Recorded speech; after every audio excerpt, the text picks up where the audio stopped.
a script that fosters divisiveness at the United Nations, attempts to sharpen differences and stir up hatred are, simply put, hate speech.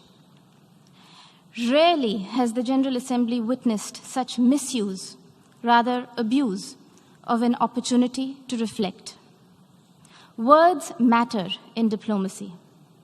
The invocation of phrases such as pogrom, bloodbath, racial superiority, pick up the gun, and fight to the end reflect a medieval mindset and not a 21st century vision. Prime Minister Imran Khan's threat of unleashing nuclear devastation qualifies as brinksmanship, not statesmanship. Even coming from the leader of a country that has monopolized the entire value chain of the industry of terrorism, Prime Minister Khan's justification of terrorism was brazen and incendiary. For someone who was once a cricketer and believed in the gentleman's game, today's speech bordered on crudeness of a variety reminiscent of the guns of Dara Adam Khel. Mr. President, now that Prime Minister Imran Khan has invited UN observers to Pakistan to verify that there are no militant organizations in Pakistan, the world will hold him to that promise.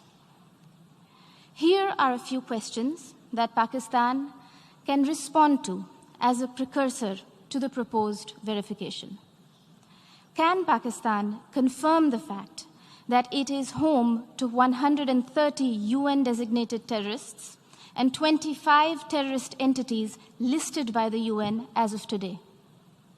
Will Pakistan acknowledge that it is the only government in the world that provides pension to an individual listed by the UN in the Al-Qaeda and Daesh sanctions list? Can Pakistan explain why, here in New York, its premier bank, the Habib Bank, had to shut shop after it was fined millions of dollars over terror financing? Will Pakistan deny that the Financial Action Task Force has put the country on notice for its violations of more than 20 of the 27 key parameters? And finally, would Prime Minister Khan deny to the city of New York that he was an open defender of Osama bin Laden? Mr. President, having mainstreamed terrorism and hate speech, Pakistan is trying to play its wild card as the newfound champion of human rights. This is a country that has shrunk the size of its minority community from 23% in 1947 to 3% today, and has subjected Christians, Sikhs, Ahmadiyyas, Hindus, Shias, Pashtuns, Sindhis, and Balochis to draconian blasphemy laws, systemic persecution, and blatant abuse and forced conversions. Their newfound fascination for preaching human rights is akin to trophy hunting of the endangered mountain goat, the markhor. Pogroms, Prime Minister Imran Khan Niazi, are not a phenomenon of today's vibrant democracies. We would request you to refresh your rather sketchy understanding of history. Do not forget the gruesome genocide perpetrated by Pakistan against its own people in 1971 and the role played by Lieutenant General A.A.K. Niazi. A sordid fact that the Honorable Prime Minister of Bangladesh reminded this assembly about earlier this afternoon.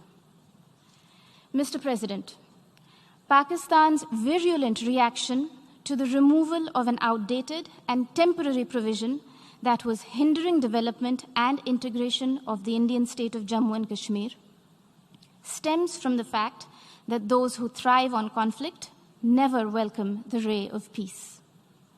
While Pakistan has ventured to upstream terrorism and downstream hate speech there, India is going ahead with mainstreaming development in Jammu and Kashmir. The mainstreaming of Jammu and Kashmir, as well as Ladakh, in India's thriving and vibrant democracy with a millennia-old heritage of diversity, pluralism, and tolerance is well and truly underway. irreversibly so.